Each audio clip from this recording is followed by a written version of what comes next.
be with you. If I'm choosing wrong, I don't care at all. If I'm losing now, but I'm winning late, that's all I want. I don't care at all. I am lost. I don't care at all.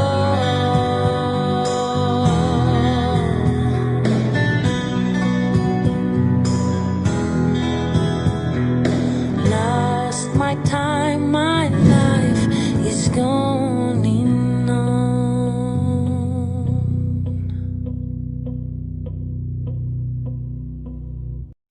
Well, I done know it's your boy IYAC alongside the man JR. I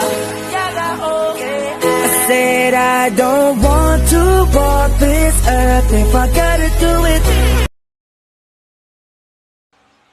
Good day, everyone. My name is Christine Igresa from BEd Gen 2A. So today, my report is all about professional standards for language teachers. So when they say professional standards for language teachers, do you have any idea?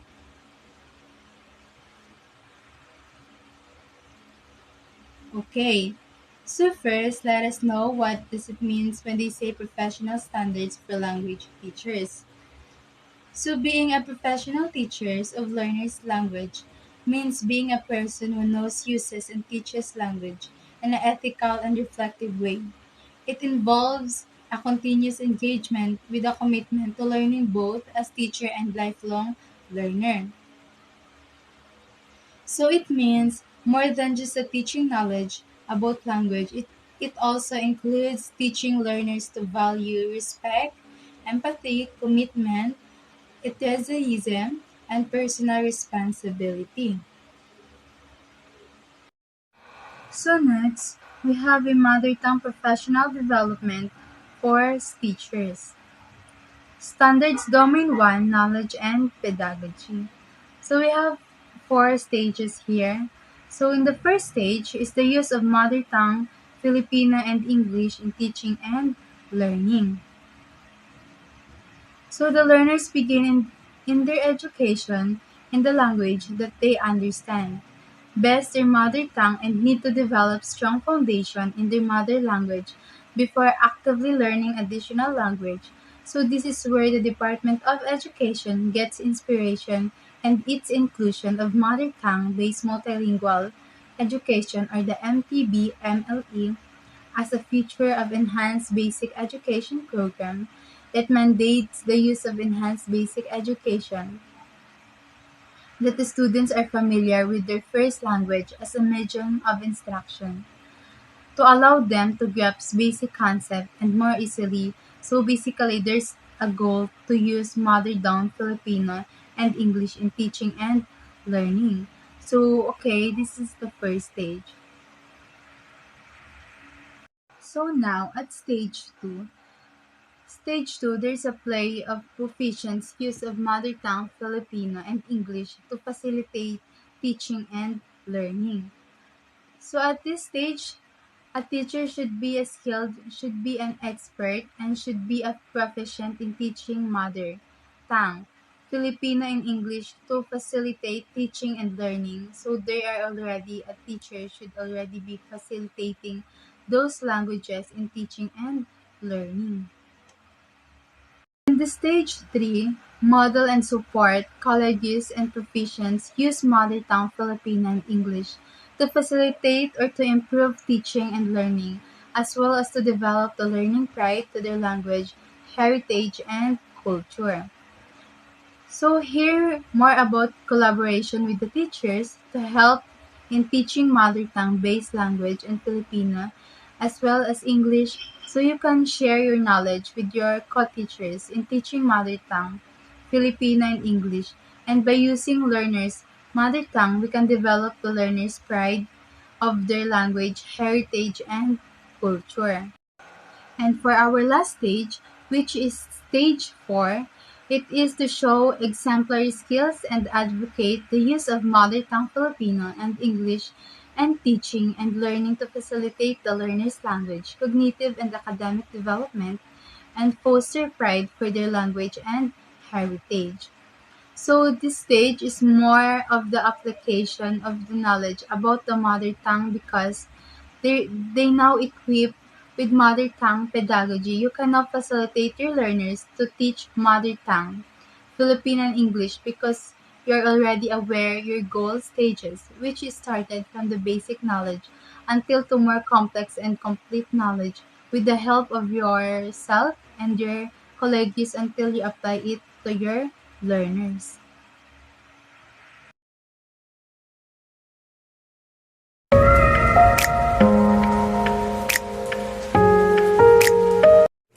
Good day everyone.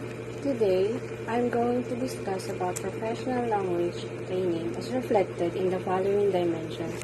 First, educational theory and practice. The second is language and culture. And the third is language pedagogy. And the fourth is ethics and responsibility. The fifth one is professional relationships. And the sixth is awareness of wider context. And the seventh, advocacy. The last one is personal characteristics. Okay, let's talk about educational theory and practice. Here, this is about professional teachers who engage with the current theories of education, general principle of teaching, in learning and classroom management. They keep up to date with the development in the field of education through professional learning and professional reading. They are aware the culture, the schooling, and text and context in which they are teaching. They actively engage in education policies and curriculum remarks. They enable to locate the wider education, creating connection with areas that has extracurricular activities. So dito, ang isang professional ay mas lalo pa niyang hinubog ang kanyang sarili na pag-aralan ang mga current theories pagdating sa edukasyon. Then sila ay nakikilahok upang madagdagan ang kanilang kaalaman. Ang pangalawa naman po ay language and culture. Ito ay ang professional language teacher are actively involved maintaining and developing their knowledge of the language and culture. They teach and seek opportunities to use their knowledge and keep up to date with help of the language and culture are used in target language communities. Ang isang professional language teacher ay dinidevelop ang kanyang sarili to become more knowledgeable on the language and culture, especially sa community na kanyang kinabibilangan o tinuturuan. Yan yung pangatlo naman po is yung language pedagogy. Language pedagogy, professional language teachers has a view of curriculum in which planning, teaching, resourcing, assessing, evaluating, renewing are done apparently according to the principal approach of languages in culture teaching. Accomplished teaching is reflected by the ability to explain the choices they made and planning and in teaching. They create the culture of learning in their classroom with foster interest in language and choosing cultures and encourages learners to accept responsibility for their own learning. Dito, ang professional language teacher ay dumaan sa training kung paanong method and strategies ang maituturo upang mas madaling maintindihan ng isang estudyante ang language. Yung fourth is ethics and responsibility. Language teachers takes responsibility for the teaching and learning relationships and for social and cultural relationships in their teaching.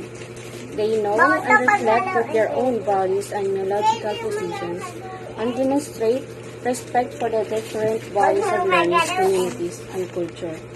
They seek to enable students to understand perspectives so that they can make their own choices and judgment. Here, kailangan ng language teachers ay dapat magturo or sila ang maging mabuting ehemplo ng magandang relationships on how to respect each individual in the community when it comes to language and culture. The fifth is professional relationships. This is Here, they establish professional relationship with other teacher and other disciplined students, parents, and with other communities. They contribute to the professional in a range of ways which work to develop a culture and professionalism. So, kailangan dito ng matibay na relationship sa kapwa professional para magkaroon ng disiplina ang bawat isa sa isang community. At sa pamamagitan dyan, magkakaroon ng magandang samahan sa pagbuo or pag-develop ng culture at professionalism. Number 6, awareness of wider context.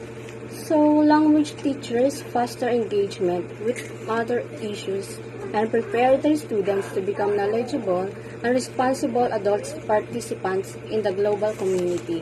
Kailangan maituro sa mga students kung paano sila makakatulong sa isang community. Kailangan ng isang language teacher prepare ang kanyang students on how they will become responsible for the improvement of the community.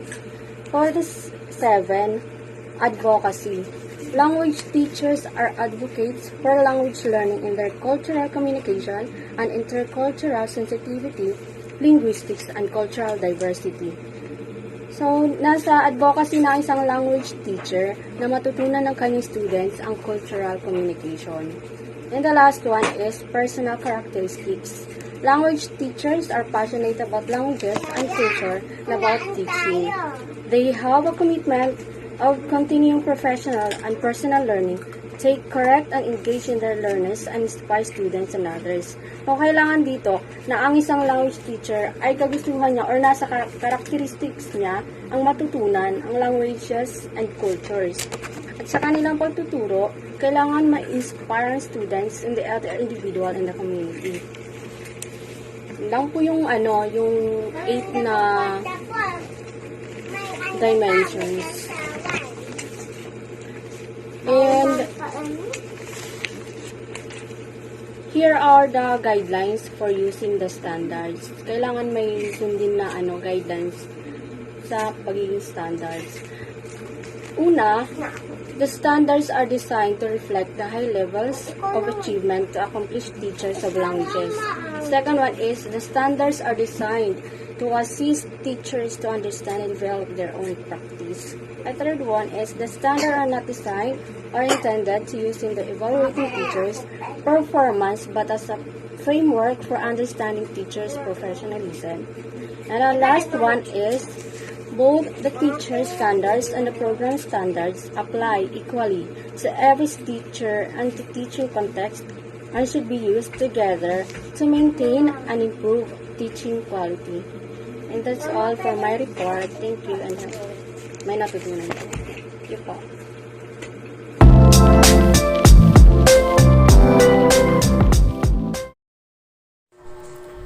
So our topic is all about professional standard for language teacher. So being a professional teacher of languages means being a person who knows, uses, and teach language in an ethical and reflective way. So this is how they should perform or what the teacher should know in order to be an effective language teacher.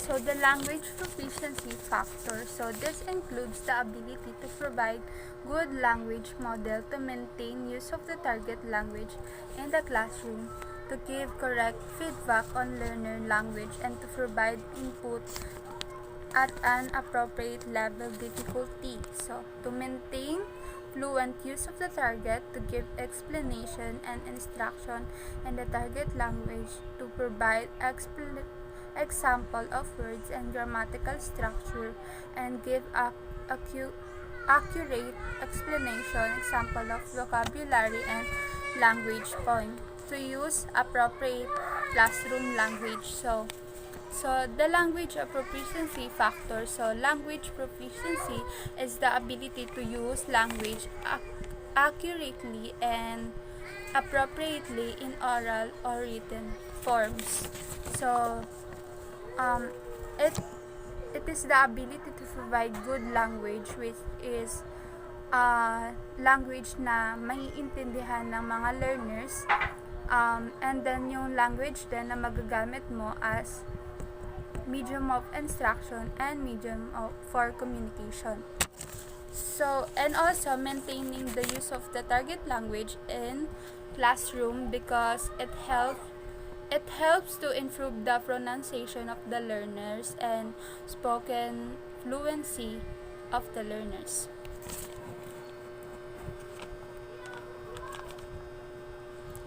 So next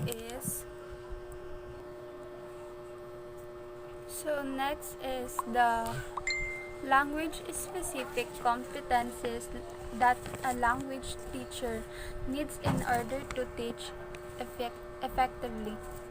So first is to comprehend text accurately.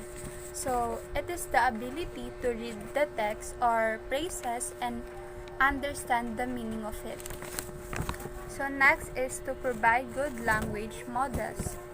So providing a good language model, you might want your student or learner to use a language that you use as medium of instruction na maiintindihan ng mga learners mo. Magkakaintindihan kayong pareho. So, pangatlo, to maintain use of the target language in the classroom. So, maintain the target language in the classroom that helps to improve the pronunciation and spoken fluency of the learners. So, to maintain fluent use of the target. So, as a teacher, you need to be fluent in the target language,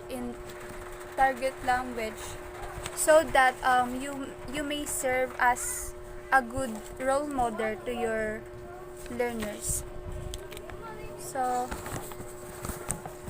panglima, to give explanation and instruction in the target language. So, you just need to give explanation and instruction on how to use the target language accurately. So, number 6, to provide example of words and grammatical structure and give accurate explanation, example of vocabulary and language points.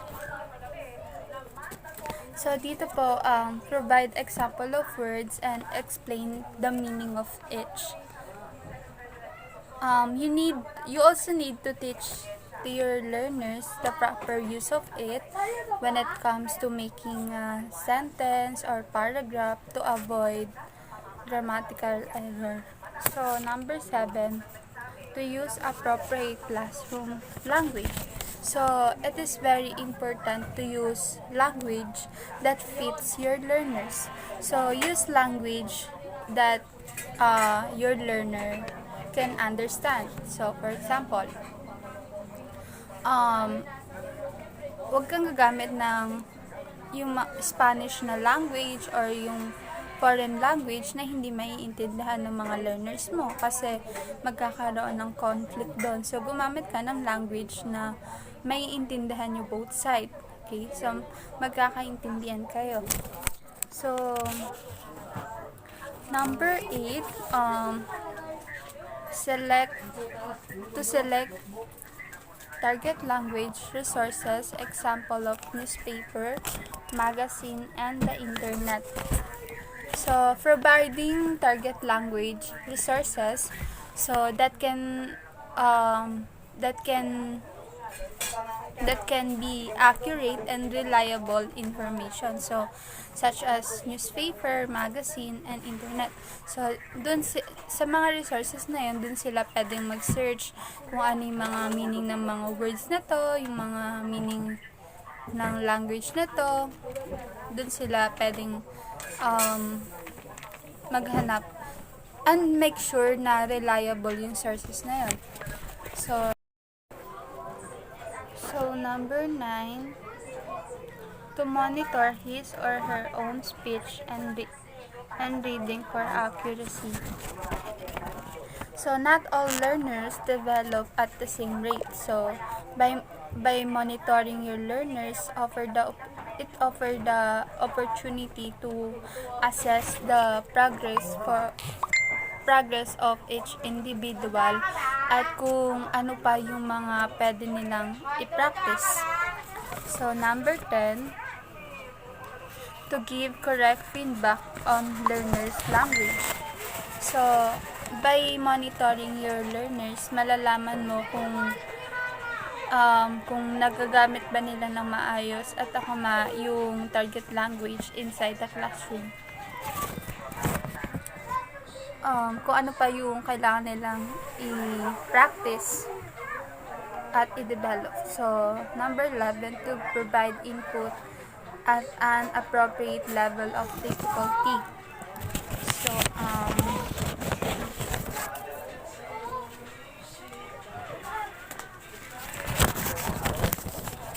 So, providing input means that student should be able to understand the essence of what is being said or what is being presented to them. 12, last is to provide language enrichment experience for learners. So, dahil nga sa mga tinuro mo sa kanila about sa target language, mas nade-develop pa yung linguistic skill nila. So, next slide. However, apart from the contribution to teaching skill that language proficiency makes, research has also shown that a language teacher confident is also dependent upon his or her own level of language proficiency. So, a teacher who perceives herself to be weak in the target language will be reduced confidence in her teaching ability and an inadequate sense of professional legitimacy. So, this may be why research into what teacher view of their needs of professional development generally identifies the need for further language training as a high priority. So, dito naman po, dito po malalaman na kapag ang isang language teacher is confident,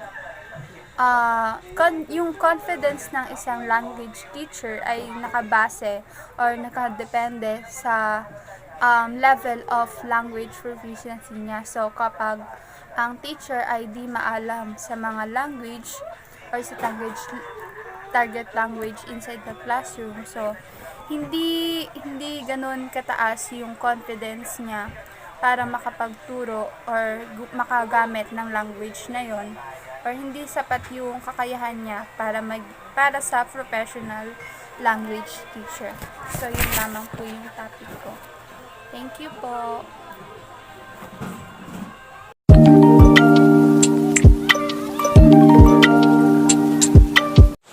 So, good day, I'm Heidi Borromeo and I'm the next supporter in our group. So, my topic is about levels of language proficiency. So, in my topic, I will be discussing the different levels of language proficiency. So, the first level is 0 or no proficiency. So, at its lowest level, there is basically no knowledge of language. The person may know a few words but can form sentences or carry on any type of conversation. So, people at this level can understand and use only basic phrases and expressions. So, they can communicate in simple ways when people are speak slowly to them. So, the next levels of language proficiency is level 1 or elementary proficiency. So, at this language proficiency level, a person can form basic sentences including asking and answering simple questions. So, This is essentially the starting point of the language proficiency levels. This level reflects someone who is traveling to a new country and who has just begun to study a language.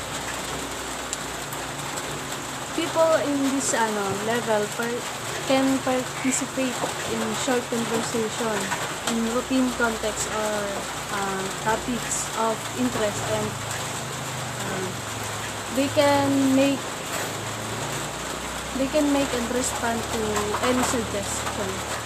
The next language level is level 2, or limited working proficiency. So someone at this level can handle basic work, commands, and social phrases.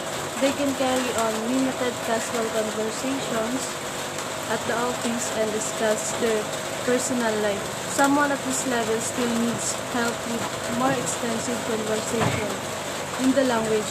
They can only operate independently in basic conversations. People at this level can communicate in situations and use simple language to communicate their feelings and opinions, plans, and experiences.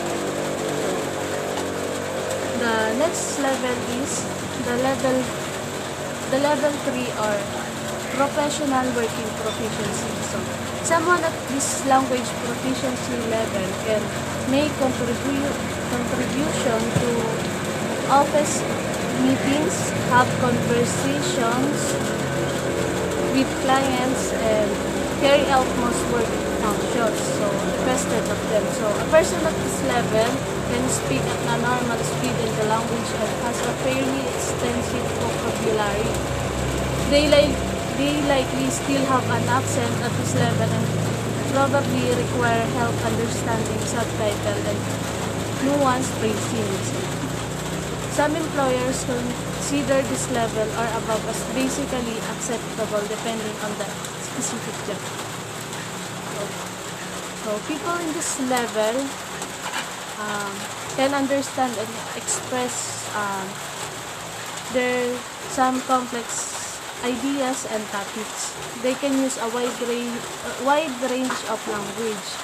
They can use English flexibly and effectively for social and academic purposes.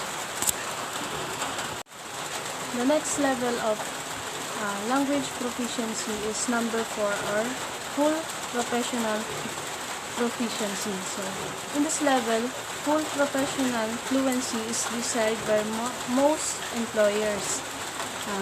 Someone at this level can have advanced discussion on a wide range of topics about personal life, current events, and technical topics such as businesses and finance. People at this level may still have a minor accent and may occasionally misspeak or make minor mistakes. Their vocabulary is extensive and they can carry on conversation with ease. So, people at this level can understand almost everything they hear and read. So, they can communicate very fluently and precisely in complex situations. So, the last level of language proficiency is level 5, or native and bilingual proficiency. Someone at this language proficiency level was either raised speaking the language as their native tongue or has been speaking it so long so that they are completely fluent. They have a little or no accent.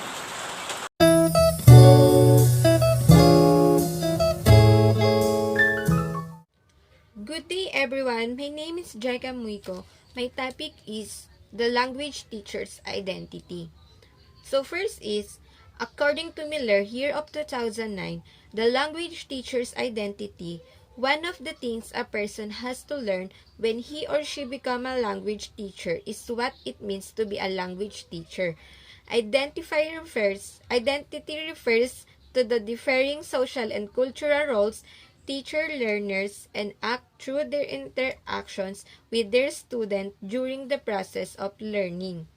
So, sinasabi po dito na if ikaw ay magiging teacher sa language, need mo malaman ang mga culture and social difference. So, next is, according to Shulman 1987, describe this ability as a process of transformation in which the teacher turns the subject matter of instruction into forms that are pedagogically powerful and that are appropriate to the level and ability of the students' experience. Teachers use these skills every day and then plan their lessons. So when they decide how to adapt lesson from their course book and when they search the internet and the other sources for materials and content that they can use in their classes, it is one of the most fundamental dimensions of teaching, one that is acquired through experience, through accessing content knowledge, and through knowing what learners need to know and how to help them acquire it. So everybody needs a plan. Learner-focused teaching. While teaching can be viewed as a type of teacher performance, the goal of teaching is to facilitate student learning. The extent to which the focus of a lesson is the teacher rather than learner focus is reflected in the extent to which input from learners direct the shape and direction of the lesson, the quantity of student participant and interaction that occurs, the ability of the teacher to represent subject matter from a learner's perspective, and how the lesson reflects learners' need of references. So, dito po is, so as an educator, mas madaling natututo ang bata kapag ang number or participant sa isang classroom ay hindi ganun karami. Dito mas napapacilitate kasi ng isang teacher ang isang bata. Ngayong nasa modern teaching na tayo, as an educator, ang role na lang is i-guide or i-facilitate sa mga i-facilitate sila sa mga task na kailangan nilang i-perform, wherein mas madali natin mas ma-identify kung saang aspect ang kanilang kailangang i-improve. Next is, it is natural when teachers first start teaching to be preoccupied with their own performance as a teacher, to try to communicate a sense of confidence, competence, and skill, and to try to create lessons that reflect purpose, order, and planning. So, dito po is, normal lang po sa isang teacher na magturo sa umpisa. As a first start, dahil dito magkakaroon ng interaction between teacher and learners. Parang ito yung stage na na getting to know each other. So dito po mas madali sa isang teacher na mai-reflect niya yung mga gagawin niya when it comes to teaching. So next is, according to Farrell 2009, hence, study of teachers in their first year of teaching have revealed a transition from a survival and mastery stage where the teacher's performance is a central concern to a latter stage where teachers become more focused on their student learning and the impact of their teaching on learning. So, dito po, sa unang taon ng pagtuturo, dito na ang central concern ay ang performance ng isang guro. Kung ano ang mga strategy na maaari niyang gawin when it comes to teaching, while pagdating sa latter stage, makikita na dito na mas nakafocus na sila sa learning ng isang bata. So, at dahil dito, madidistinguish kung ano ba ang maaaring maging epekto ng ginagawa nilang mode of teaching sa isang bata.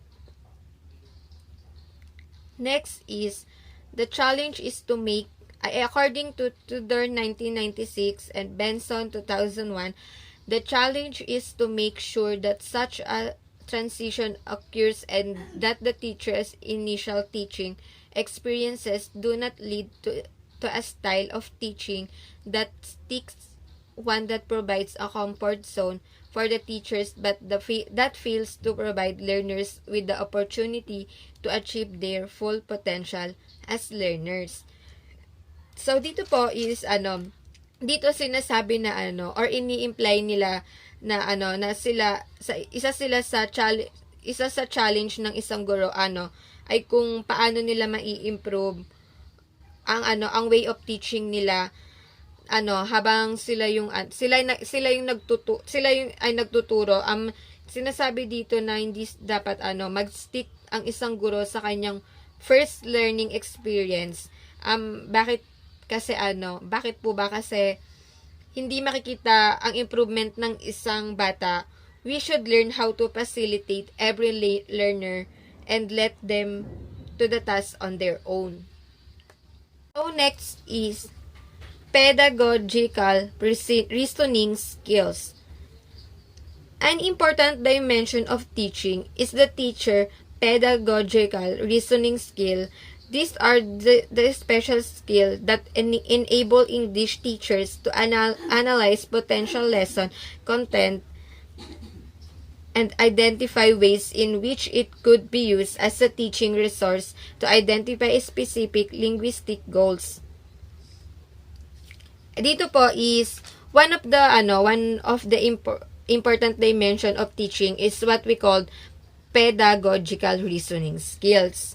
Dito makikita at makakatulong para sa isang English teacher na maintindihan kung ano ba yung mga nakapaloob or kung ano ang content ng isang reading material. Example na lang po sa poem.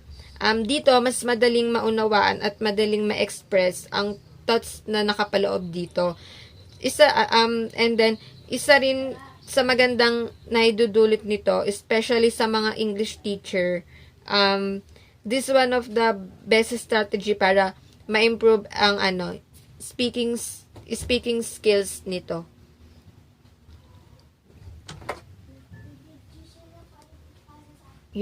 And that's all. Thank you.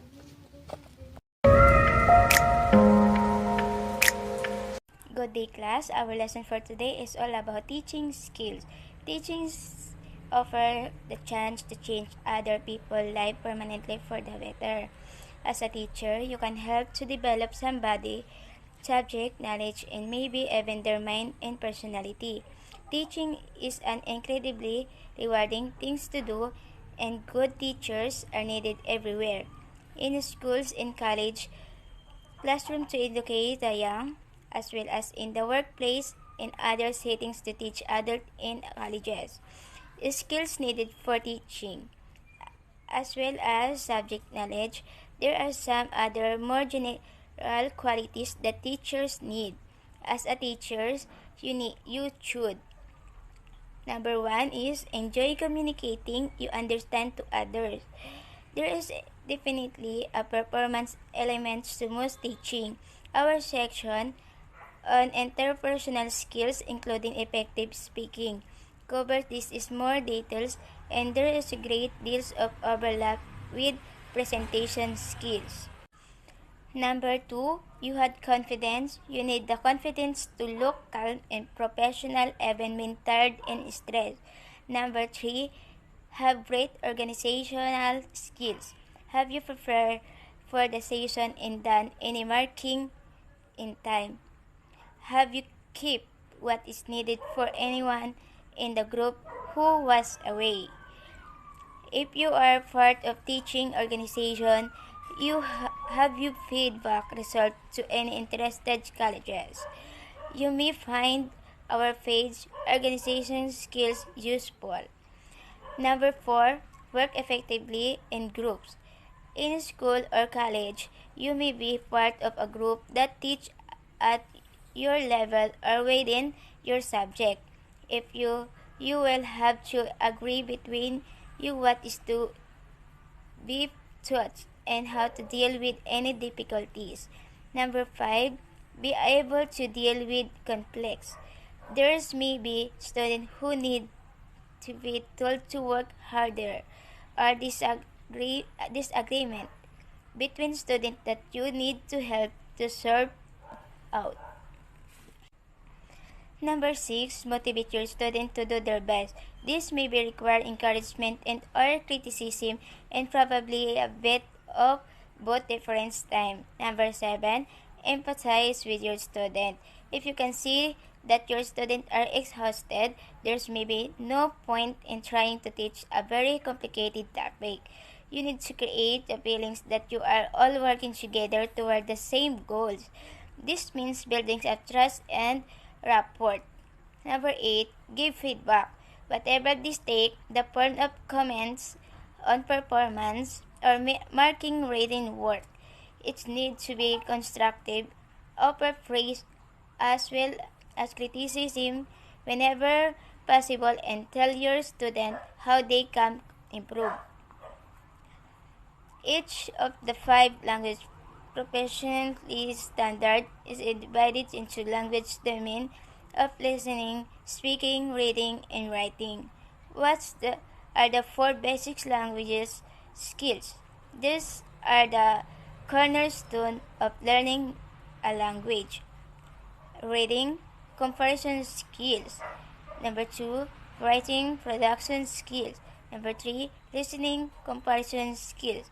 Number 4, speaking, production skills. Contextual knowledge. Contextual approach, contextual teaching and learning, and CTL is a concept which helps teacher concept to associate between the materials with the real world situation of student and encourage students to make connection between the knowledge possessed by its application in their life as a family members in a community. With that concept, it is expected learning outcomes more meaningful for students do naturally. Learning process in the form of activities and student work experience, not a transfer of knowledge from teacher to student. Learning strategy is more overlooked than the result. Conceptual instruction has traditionally been used in career and technical classes, and the value of such instructional method in these courses has been demonstrated by hands-on experience in a shop or laboratory.